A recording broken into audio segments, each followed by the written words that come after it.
Selamat datang di Info Batak. Yeeha. Asal-usul marga Simanjuntak.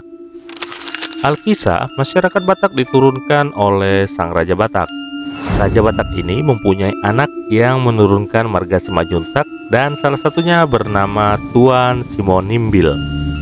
Tuan Somanimbil mempunyai 3 orang anak.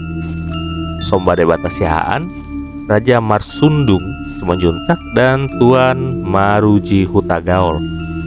Raja Marsundung inilah yang nantinya menurunkan marga Simanjuntak. Raja Marsundung Simanjuntak menikah dengan seorang wanita bermarga Hasibuan dan memiliki seorang anak laki-laki yang bernama Raja Parsuratan dan seorang anak perempuan bernama Sipareme.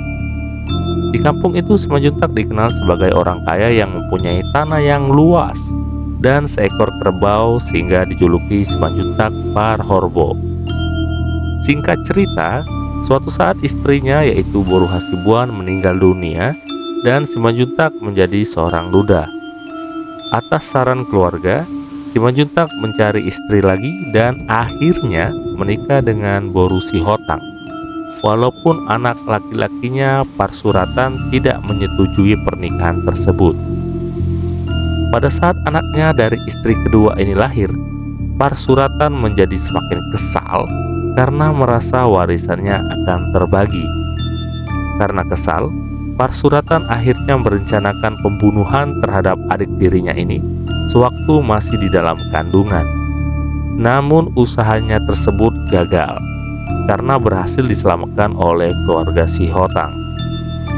Akhirnya anak pertama dari Boru Sihotang ini lahir dengan selamat dan diberi nama Raja Mardaup atau Tumbal, karena ibunya sudah menjadi tumbal dari kekejaman abang tirinya.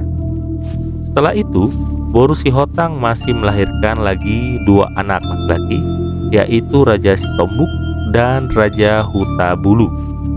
Selain itu dia masih mempunyai 2 anak perempuan, yaitu si Boru Hagohan Naido dan si Boru Naumpon. Pada saat anak-anaknya masih kecil, Raja Marsundung Simanjuntak meninggal dunia dengan meninggalkan warisan tanah dan kerbau miliknya.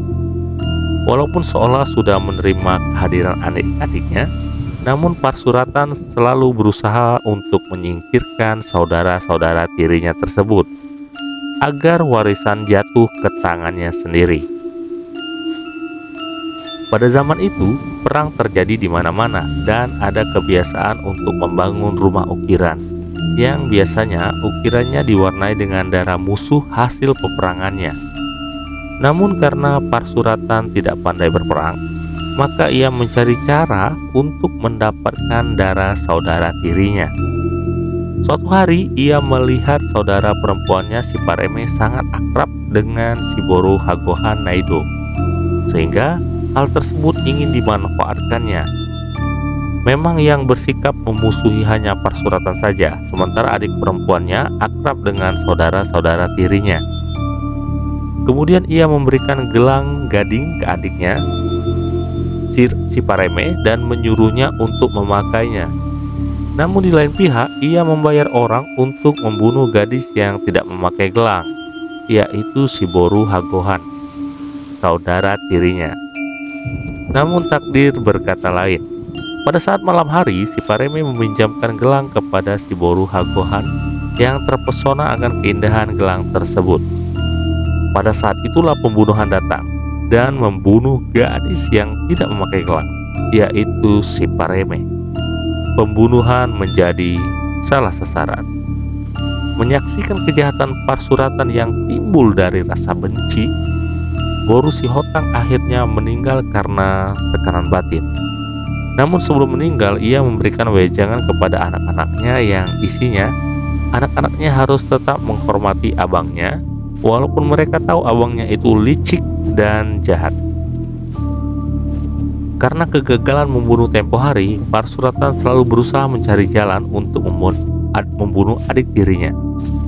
Dan dengan cara licik, akhirnya Parsuratan berhasil mempermalukan dan membunuh si Boru Hagohan. Suatu hari, salah satu adik tirinya, Raja Hatubulu, minta bagian warisan ke Parsuratan karena peninggalan ayahnya dirasa cukup banyak. Dengan kelicikannya, Parsuratan menyanggupi dengan syarat Hutabulu harus mampu membawa 2 bulan ke depannya. Hal ini meresahkan Hutabulu, karena mana mungkin ia bisa membawa 2 bulan ke hadapan Parsuratan. Namun takdir kembali berkata lain. Pada saat bulan purnama, Hutabulu menimba air di sumur dan menemukan bayangan bulan di sana. Saat itulah ia memanggil Parsuratan dan menunjukkan 2 bulan kepadanya. Parsuratan tak bisa mengelak lagi dan menyerahkan sebagian sawahnya, namun tetap dengan kelicikannya.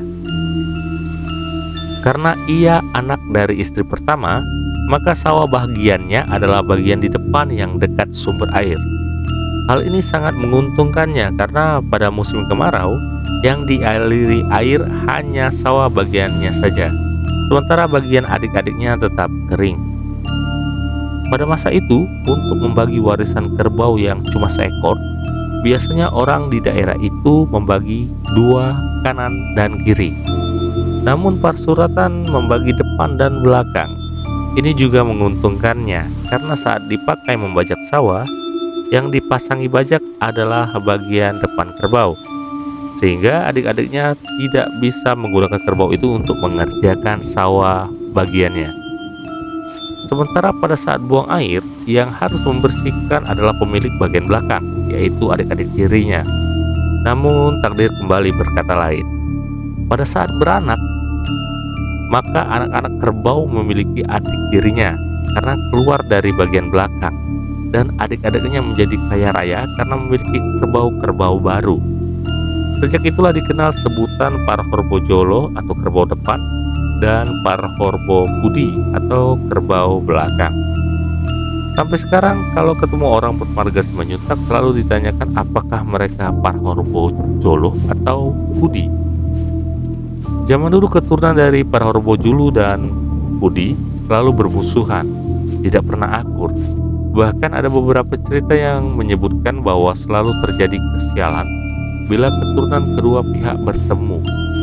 Bila ada pesta, maka hidangannya akan basi atau mentah, atau keasinan dan lain sebagainya. Bila ada pesta yang dihadiri keduanya, maka akan terjadi hujan, banjir, petir, angin ribut, dan lain-lain. Namun saat ini generasi muda Simanjuntak mulai menyusun kembali kepingan-kepingan persaudaraan mereka dan mencoba melupakan masa lalu itu.